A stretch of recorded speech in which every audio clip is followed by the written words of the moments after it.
Hi everyone, welcome to tutorial 10 entitled logging.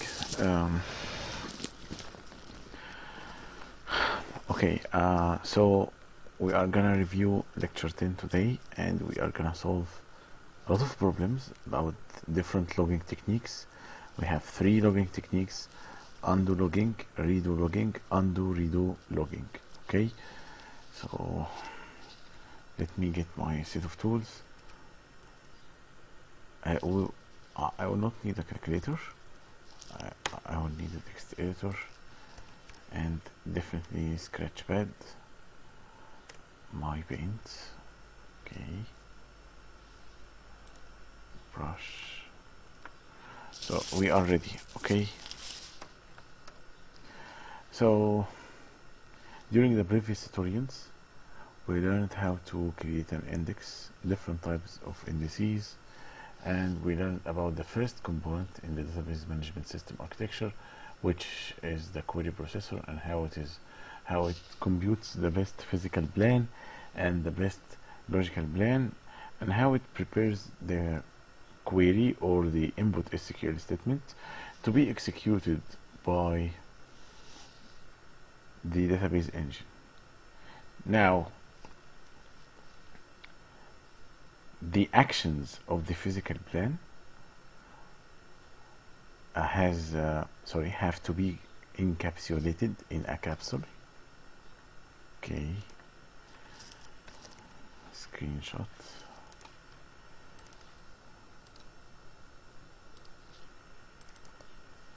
Okay, so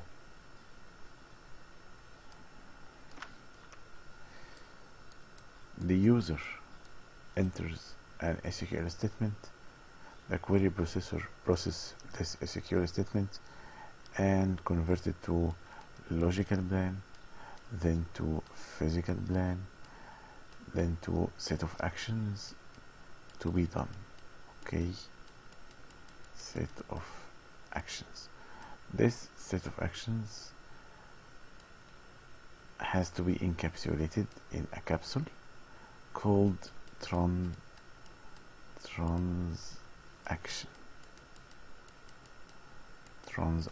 Okay, then it has to be directed to the transaction manager.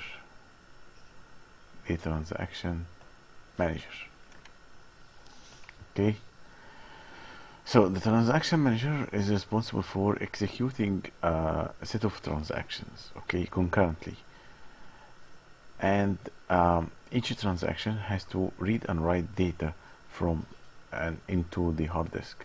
However, the transaction manager is not allowed to deal with the hard disk directly. There is a middleware layer between the hard disk and the transaction manager. It's called the buffer manager.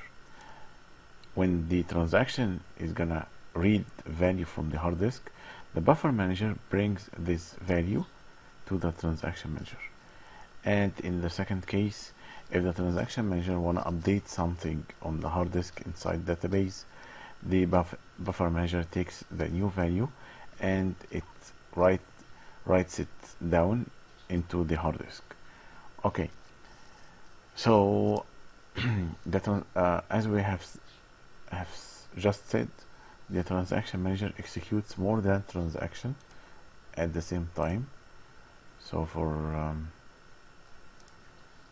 example, here is our transaction manager, and here is transaction 1, transaction 2, transaction 3. So what the transaction manager does to execute these 3 in parallel is to execute part of transaction 1, then switch to transaction 3, then switch to transaction 2, then switch to transaction 1, and so on until he finishes all of them. One of these transactions may end before the others. Okay, and this is very similar to the concept of concurrency.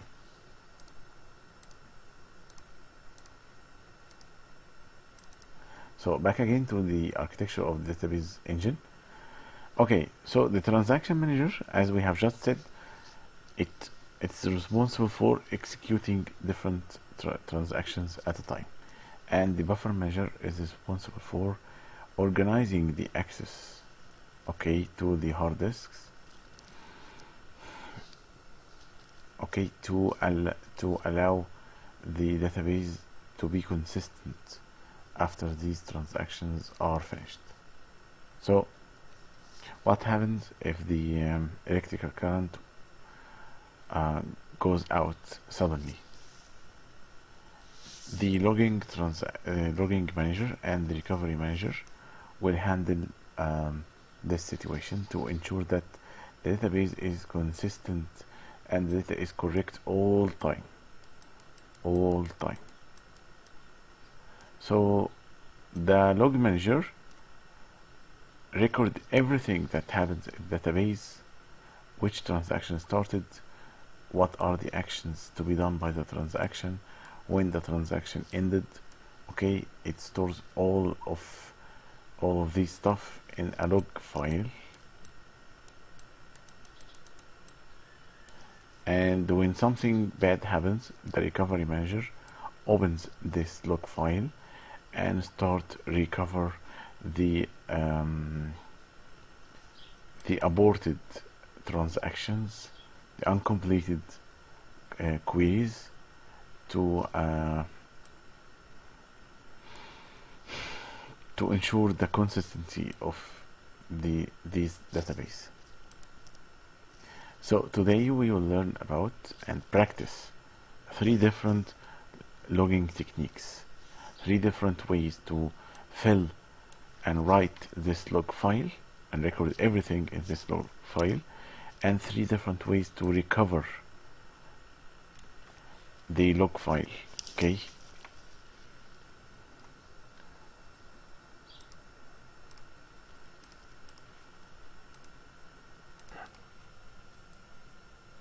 Okay, so again we want to ensure the correctness and the integrity of data. We would like our data to be accurate and correct all times, and we can do this by inserting consistency constraints.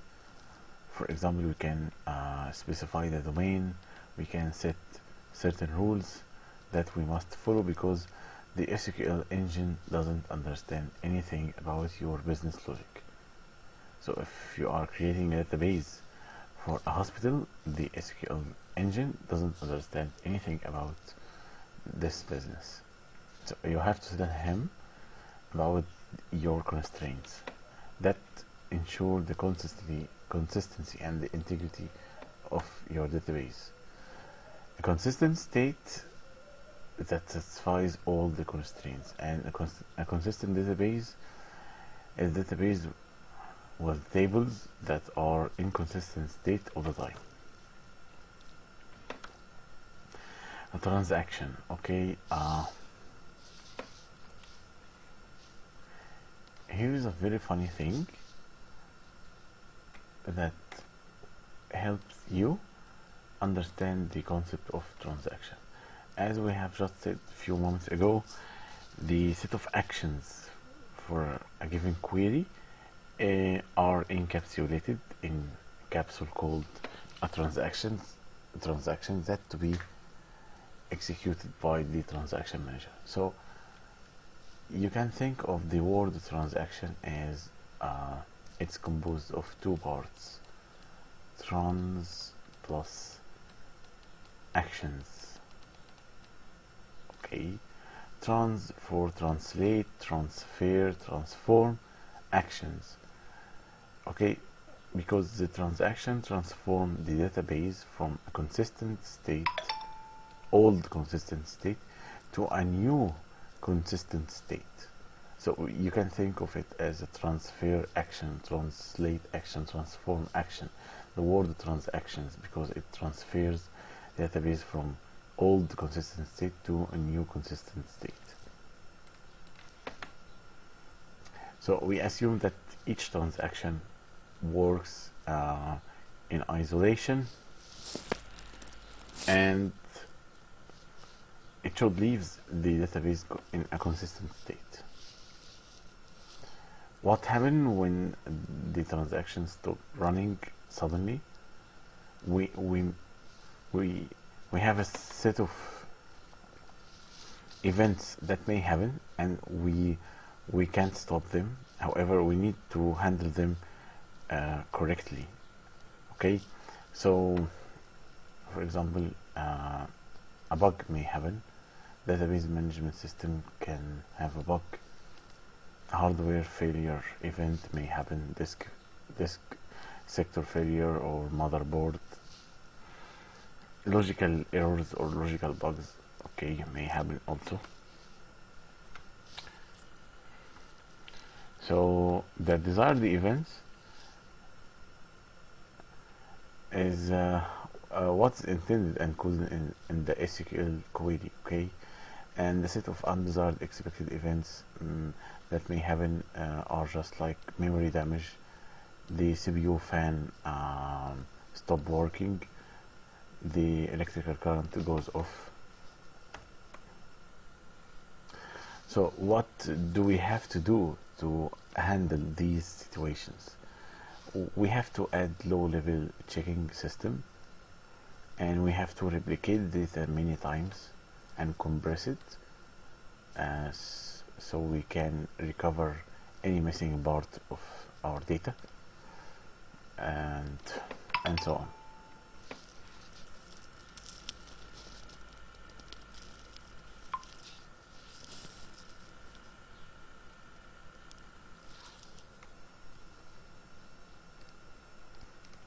Okay, so the buffer manager and the transaction manager keep their data in the memory, and the buffer manager is the allowed component to allow to read and write from the hard disk directly. However, the transaction manager is not allowed to read and write directly from or into the hard disk. It has to do so through the buffer manager. So the buffer manager can read something from the hard disk into the memory using this operation, input of X, and it can write a new value inside X in the hard disk using output of X. The transaction manager can request from the buffer manager to read a specific value, okay, into the variable T. So it tells the buffer manager, please read X and bring its value into T. And the opposite, write XT. Write in X what the value, what's in T. Okay. So the transaction manager writes something in X. Okay, writes the value of T in X, and it cannot update X on the hard disk. However, it can do so through the buffer manager.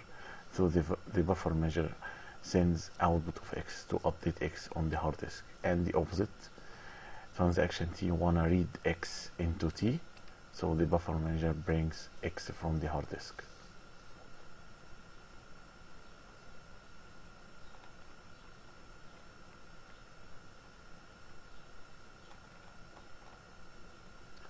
So a failure may happen, okay, before finishing all the writes to the disk, okay, and this puts the database in a bad state, inconsistent state. So what we need is atomicity, which means either execute all the actions of a given transaction or none at all, to avoid the inconsistent state. So it's preferred that database to be in old consistent state or in up-to-date consistent state, but not something in between. So the solution is to keep a log to everything. Okay, we need to record everything in a log file, which transaction started, what the transaction did do, which transaction finished, when it's finished, and so on. So the log commands that are written in any type of logging file are start t, which denotes that transaction t started, tx value, which denotes that transaction t modify x, okay, and its old value is the third parameter. Commit t denotes that the transaction t has completed, okay. So here is an example, sorry, of the content of a given log file. Started T1, transaction T1 has started. T1 modifies A, okay, and the value inside A is 5. Started T2, transaction T2 started, and T1 is not finished yet. Transaction T2 tries to modify B, and its value is 10. Transaction 2 tries to modify C, and its value is 15. Transaction 1 tries to modify D, and its old value is 20. Then transaction 1 is finished, transaction 2 is finished, transaction 3 started, transaction 3 modifies E and F. Okay, so this is a sample of a log file. So we have three methods to fill the log file and recover the not completed transactions from this log file. The first one is undo logging, and second one is redo logging, and the third one is mix between these two techniques, the undo redo logging. So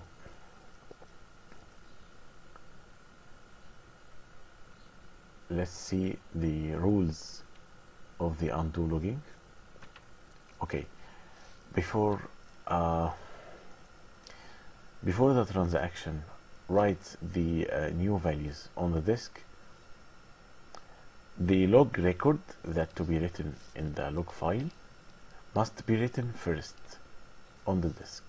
Okay, so the log file resides on the disk as well the database, and we have to update the log file before we modify X on the hard disk.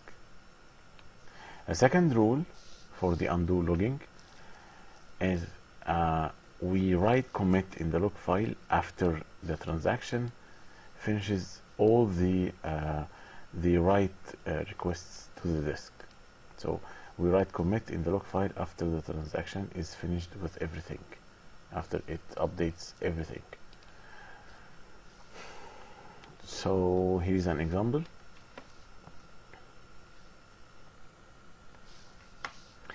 And this has been explained already in the lecture. So go back to the lecture recording. So here, okay, commit is written to the log file after all of the output commands, after transaction T updates A and B. This is undo logging. Okay, this is undo logging. And before the output, okay, before updating A and B, we have to write these log commands that transaction T is trying to modify A and B. However, the commit must be written after the output commands. That's how the undo logging fills the log file. So how the recovery manager uses the undo log file to recover the aborted transactions. Okay, if a transaction T has a commit, then the recovery manager will do nothing. Otherwise, if an incomplete transaction or an aborted transaction, then the recovery manager will change the value of X to the old value written in the log file. Okay, this is the old value of A and B. So if something happened here before the commit, okay, then the recovery manager will read the log file bottom to up, and it will find that transaction T has no commit. Okay, So the last line seen in the file is this line. So the recovery manager will write the old value 8 in A and old value 8 in B to make sure that the database is consistent.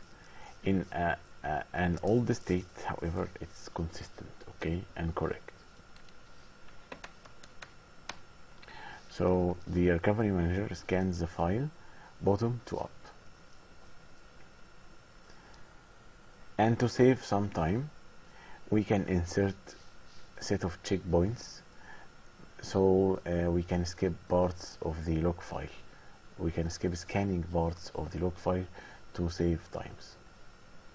Okay, how checkpoints are inserted? When the daemon that, okay, the background process that inserts the checkpoints works up, it queue the new transactions, okay, to be delayed, so it will not start the new transactions, and it has to wait until all running transactions commit, then it flush the log, then it writes the checkpoint, then it resumes executing the transactions. So this checkpoint will be inserted after T1 and T2 commits, okay, and this means that all of the above transactions, sure, 100% sure, are committed, so you can skip checking them. Okay, the redo logging. The redo logging only rule is to write all the log records, even the commit, before updating anything on the hard disk. Let's see an example. Before updating A and B, all of the log commands, including the commit, are written in the log file already. So if something happens and the last line that appears in the log file is commit T, we can redo the transaction, okay, because we write the commit before updating anything. So these values may have been updated or may have not, so we have to redo the whole transaction. And the redo logging stores the new values, not the old values, okay, in the log commands. So we can set A again to 16 and B again to 16, so our database becomes up to date again. So if the electrical current went out before the commit T, then this transaction 100% has been aborted, okay, so we do nothing. And if the last line to appear is commit T, we will redo the whole transaction. So they are opposite, okay, they behave in the opposite way. In the undo logging, if we find a commit, we do nothing. If we didn't find a commit, we undo the transaction, redo, okay, the redo way. If commit T is found, redo the logging. If the commit T is not found, do nothing. And the recovery manager, okay, regarding the redo logging recovery rules, the recovery manager scans the log file from the beginning, okay. For each TXV, if T is not committed, do nothing, and if T is committed, redo the transaction. And for each incomplete transaction, write an abort T record to the log. Also, we can insert checkpoints for the redo logging, okay. We can write a log file checkpoint, okay, T1 to TK for all active transactions before the checkpoint that are not committed yet. Okay, then we flush the log, then we write to disk all database elements that were written to memory buffers by the transactions that had already committed when checkpoint was inserted to log file. Okay, then we write end checkpoint. Okay, pay much attention to point 3 again. We write to disk all database elements that were written to memory buffers by the transactions that had already committed when checkpoint was inserted. Okay,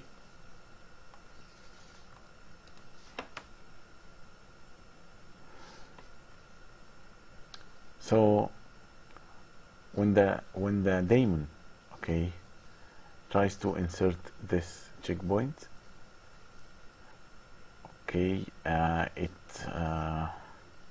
writes down only T2 because T1 has been committed. Okay, and at this point the database engine flushes the log and writes the values of T1 to the hard disk. Okay, and it waits for T2 to commit to write in the checkpoint.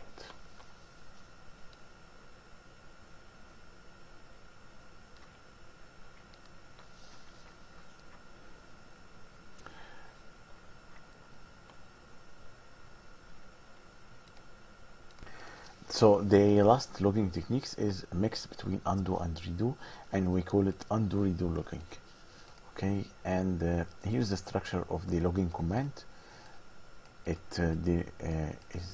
writes down the transaction, the record that to be modified, the new value and the old value. So we keep track of everything, literally. And before modifying a database element on the disk, we have to write the log record on the disk first. Okay.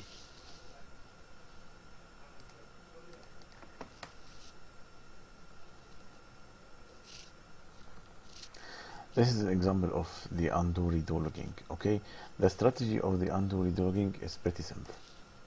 Do undo when you can and do redo when you can. So if the electrical current went out before commit T, do undo. If the electrical current went after the commit T, do a redo. So if a commit is found, do a redo the transaction. If a commit for transaction is not found, do the undo, restore back the old values.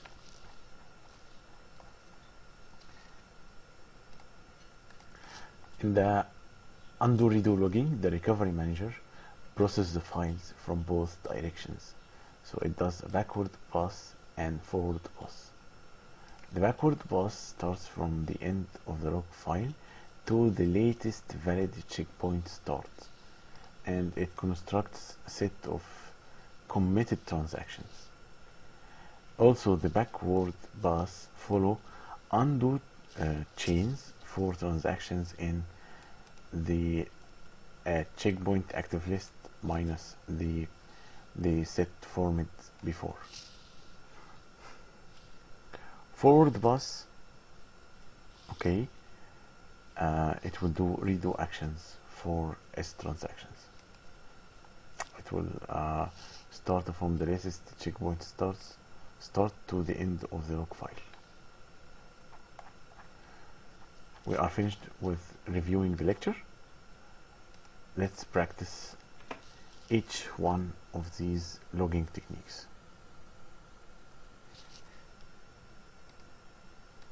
So let's read the first question.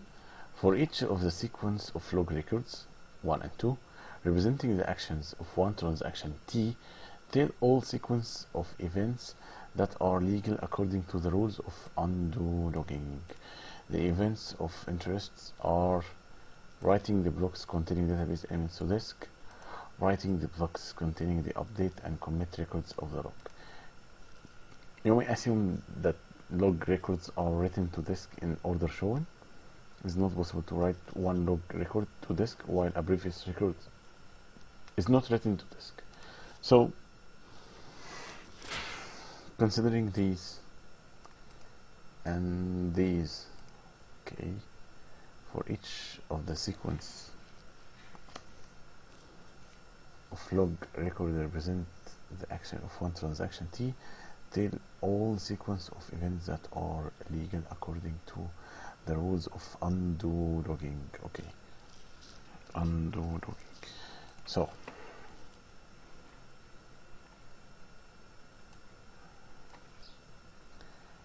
let's go to our sketchpad, file, open the last screenshot.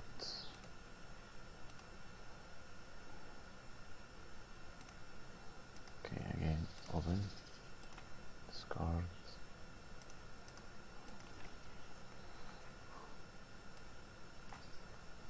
Okay, one more time, open. Yeah, okay, so this is undo logging. Okay, so once this commit appears in the log file, we are sure that A and B are updated on the hard disk.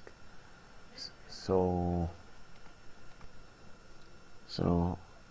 we can say that A is updated and T is updated when this line appears on the log file.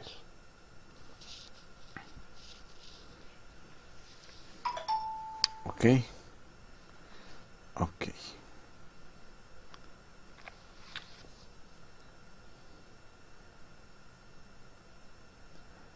And when T starts, nothing is updated. And when this line appears, nothing is updated.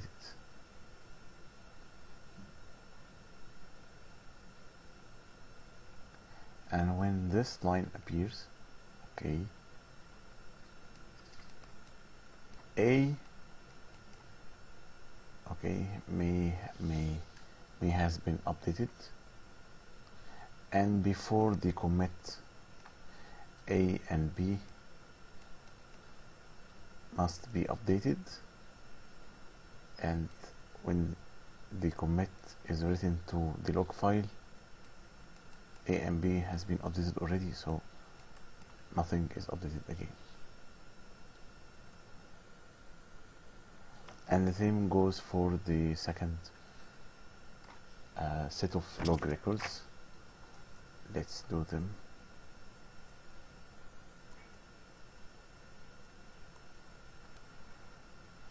Here's A and B and C. I have 3 values. Okay, add the commit. Before the commit, everything must be written to the hard disk. Okay, and at the start, nothing is updated, and when this line appears in the record, in the log file, also nothing is written to disk. When T modifies B and T is finished with A, I think A may be written to the disk. Okay, and when this line appears, I think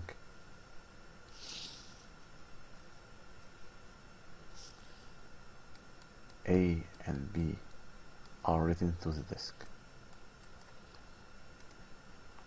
So here's the model answer. You can check it.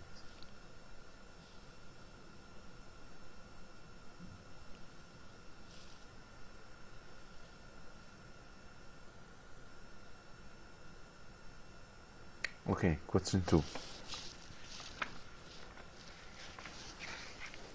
The following is a sequence of undo log records written by 2 transactions T and U. Describe an action of recovery managers, including changes to both disk and log if there is a crash, and the last log record to appear is the following four records. Okay, so take a screenshot of this and go to the scratchpad, load the screenshot. Okay, if a crash happens at line 3 and the last thing that appears in the log file is line 3, and the second case is line 4, third case is line 5, the fourth, line 3, line 7, line 8, and line 9. So this is undo logging. What happened when the current went out and the last line to appear is start U?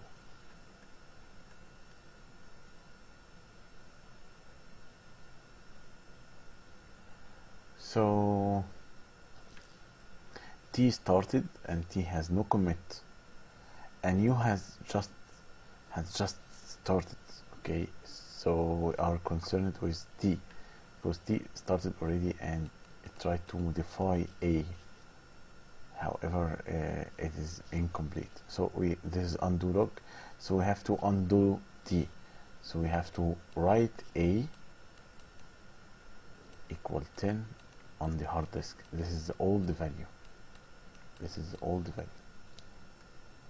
Okay, and when the electrical current went out and the last thing we see is commit U. Okay, let's check. So we will do nothing with U. Okay, however, again, T started and T was modifying A and C, and U is committed, so we will do nothing with U. We have to undo transaction T. We have to set A and C to their old values. Okay, so A equal 10 and C equal 30. Okay, at this line again transaction T is not committed, so we have to undo it. We have to set A again to 10 and C again to 30 and E to 50.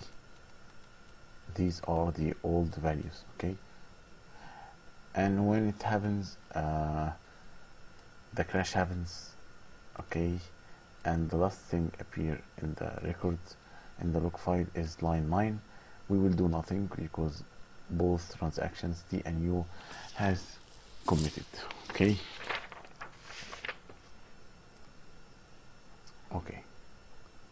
check the model answer.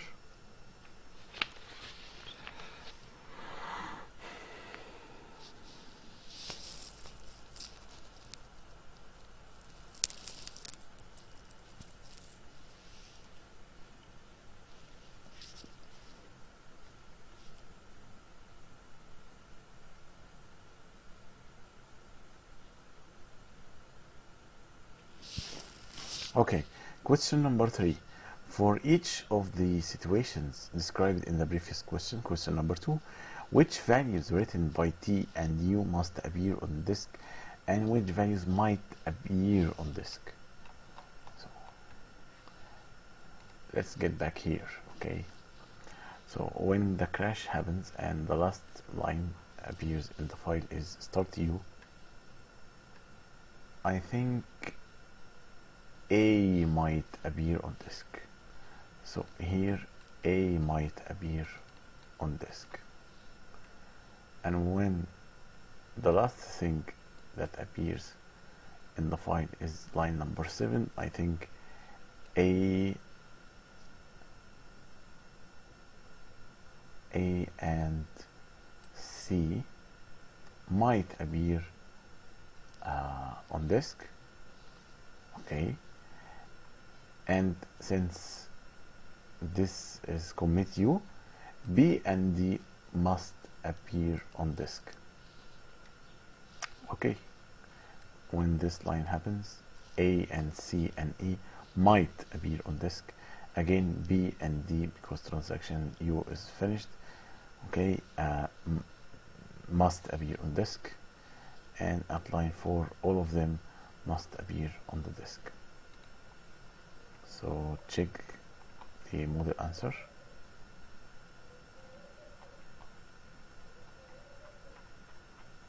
This is the model answer.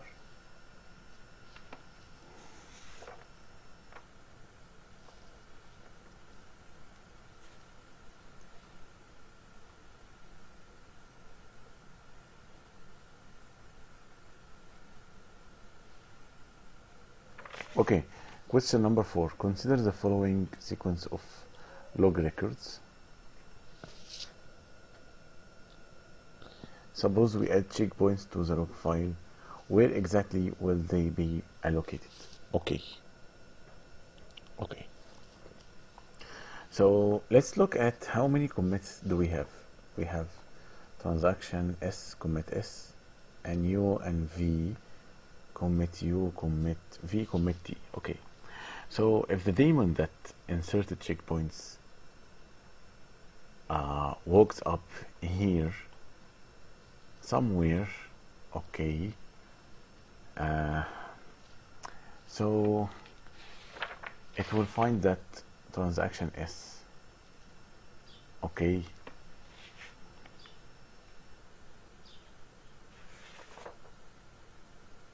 transaction S has been started, so it will wait for S to commit, then it will insert a checkpoint. So it must insert a checkpoint here, then it will resume executing the rest of transactions. It will find that transaction T has been started, U, V as well, so it will wait for the 3, okay, to commit, then it will insert a checkpoint here. So here's the model answer: checkpoint after commit S and checkpoint after commit T, U, V. Okay, question number 5. Now for the log file, you have, after solving question, I think question 4, okay, for each of the following possible point at which a crash could occur, how far back in the log the recovery manager must look to find all possible incomplete transactions? Okay, so given the solution, okay, if a crash happens at SA60, where is SA? Yeah, here, SA60. So how far the recovery manager will go to find all possible incomplete transactions? If a crash happens here, it will go back to the start of the file. Okay, there is no checkpoint, so it can stop or jump or skip anything. TA10, it will scan the log file end, okay, from the bottom back to the first checkpoint. Anything before the checkpoint, it will skip it because it must be committed. Okay, UB20, again it will has to scan, sorry, it will have to scan till the first checkpoint.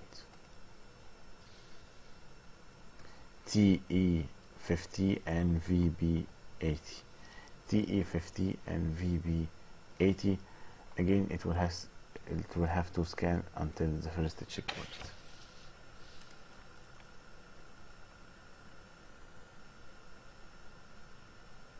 Question number 6. For each of the sequence of log records representing the actions of one of the transaction T, tell all sequence of events that are legal according to the rules of the redo logging. Okay, writing the we are interested in writing the blocks containing database elements to disk. So these are redo log records, and he wants us to state which value is written to the disk when this line appears in the log file, and when this line appears in the log file, and when this line is written to the log file, and when this line is written to the log file, and so on.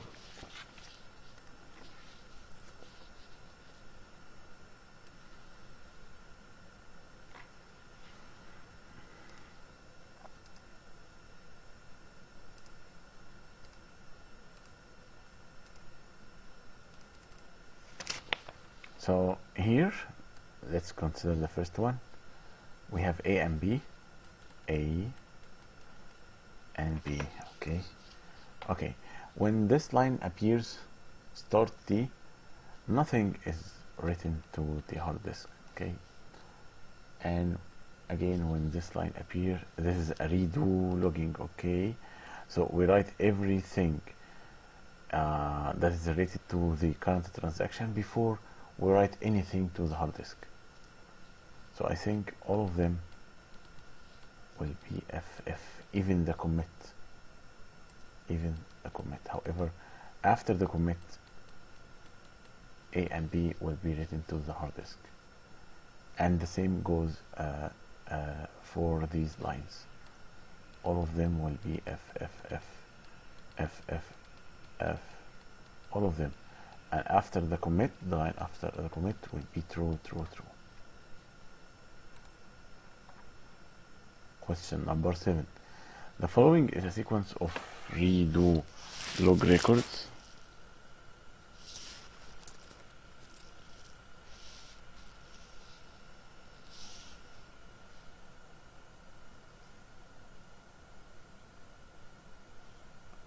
The following is a sequence of redo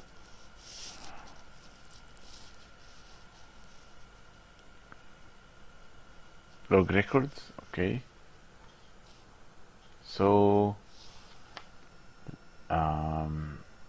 that's written by two transactions, T and U. Describe the actions of recovery manager, including changes to both disk and log file, if the crash happens at each one of these points, okay. So if the crash happens here at start T, this is a redo logging, okay. What will be written to the log file or to the disk? This is a transaction without commit, so the recovery manager will write abort T. And if the crash happens at commit U,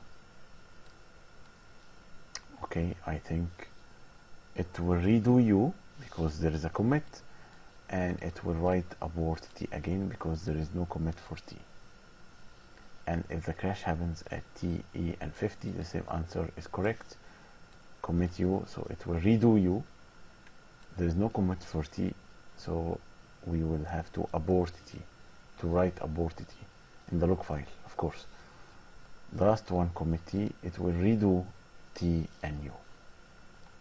Question number 8. Question number 8.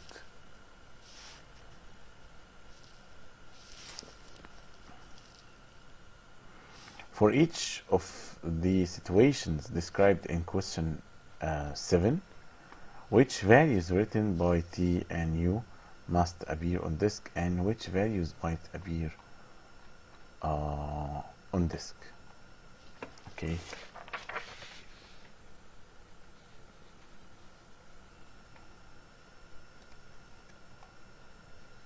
So let's consider transaction T, okay. So at start T, I think nothing must or might appear on disk. And at commit U, also I think nothing might or must or might appear on disk. Okay. And at commit at T update E with value 50, for T, for transaction T, nothing must or might appear on disk. And at commit T, I think that A and C and E might appear on disk, because this is a redo logging. After the commit, everything is written to the disk. Before the commit, might, okay, it might, okay, until we see a commit. If okay, let's say it in other words. For transaction T, if we haven't reached a commit T yet, nothing must or might appear on disk. Okay, for transaction U, here nothing might or appear for must or might appear for U. Here I think B and D might appear for U, and here might appear for U, and here might appear for U. Here is the model answer. Check the model answer.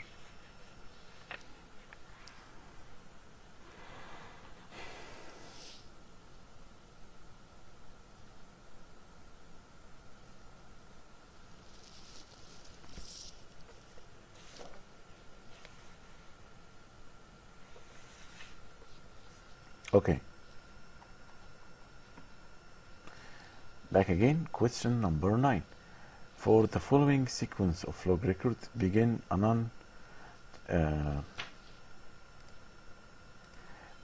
non-quiescent checkpoint. Okay, this is a redo logging. Okay, so he wants us to insert a non-quiescent checkpoint. So if the daemon walks up here, he will find that S is finished. Okay, so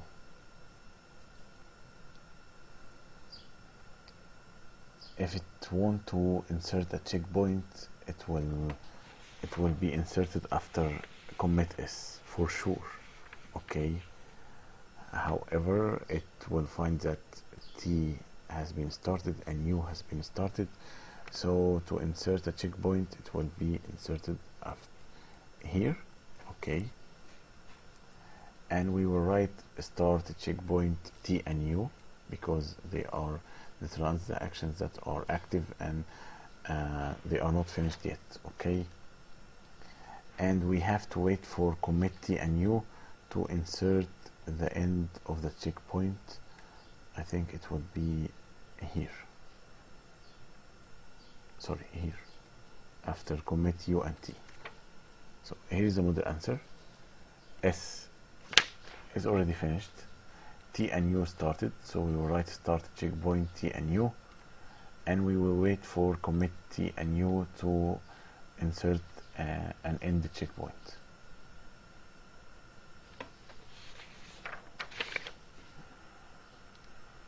Question number 10. The following is a sequence of undo redo log records written by two transactions T and U. Old value, or one of them is the old value and new value. Okay, the first value is the new value and this is the old value. This is the transaction and this is the record or the item it is modifying. Okay, describe the action of recovery manager including changes to disk and log file if there is a crash and the last log record to appear on disk is start U. So T has no commit and this is undo redo, so we can undo T. If the last line to appear is commit U, okay, we will undo T because there is no commit for T, and there is a commit for U, so we will redo it. If the last line is TE5060, again we will undo U, and we will undo T because there is no commit for T, and we will redo U. If the last line to appear is this line, we will redo both T and U. Here is the model answer.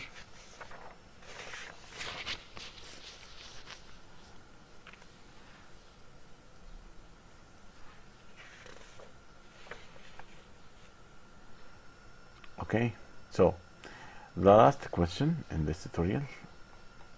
Okay, For the following sequence of undo redo logging, a non-quiescent checkpoint has occurred. Answer the questions below. So take a look. Start T1, T1 is updating A. Start T2, commit T1, T1 is finished. T2 updates B. Start a checkpoint. This is a non-quiescent checkpoint. T2 is active and is not finished yet, so it will wait.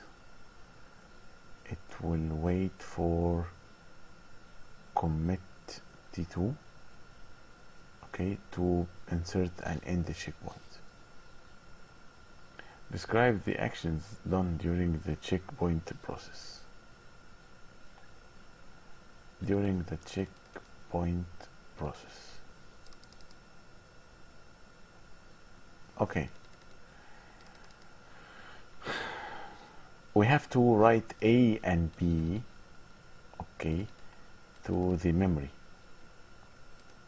Okay, we have to write A because A is located before the checkpoint,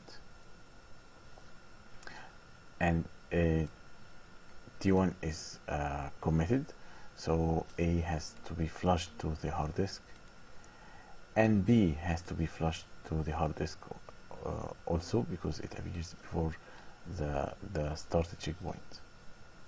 Okay. Question number 2. Describe the action of recovery manager if a crash happens at the end of this sequence of events and just before the commit T3. Okay. If a crash happens at the end of this log file here, we have commit for T2 and T3. So we can redo T2 and redo T3. However, we don't need to look before the start checkpoint T2 because everything before it is written to the hard disk already. Okay. And if it happens just before the T3, then we will redo T2. And again, we will not have to set B to 10 again because it appears before the started checkpoint, and we will undo T3 because the crash happens before commit T3. How would your answer to this part change if T3 had been active at the start of the checkpoint? If start T3, okay, was here before the start checkpoint, what will change? Nothing changes for T2. We will redo it. However, we will undo T3 because there is no commit T3. However, we have to check before the checkpoint to find any action done by T3 that may have reached the disk and need to be undone. Since we will undo T3. We will undo T3 because the crash happens before commit T3. And this checkpoint, when this checkpoint is inserted, anything before it will be written to the hard disk according to the lecture slides. So if T3 started before the start checkpoint, anything T3 updates will be written to the hard disk. If we want to undo T3, we will update, we have to check before the start checkpoint for anything to be updated by T3, and we have to undo it. Okay, we have just finished all the questions. This is the end of tutorial 10. I hope that everything is healthy and good at your side. Stay safe, take all of your precautions to avoid get infected. Study well, and see you in the tutorial 11. Thank you and goodbye.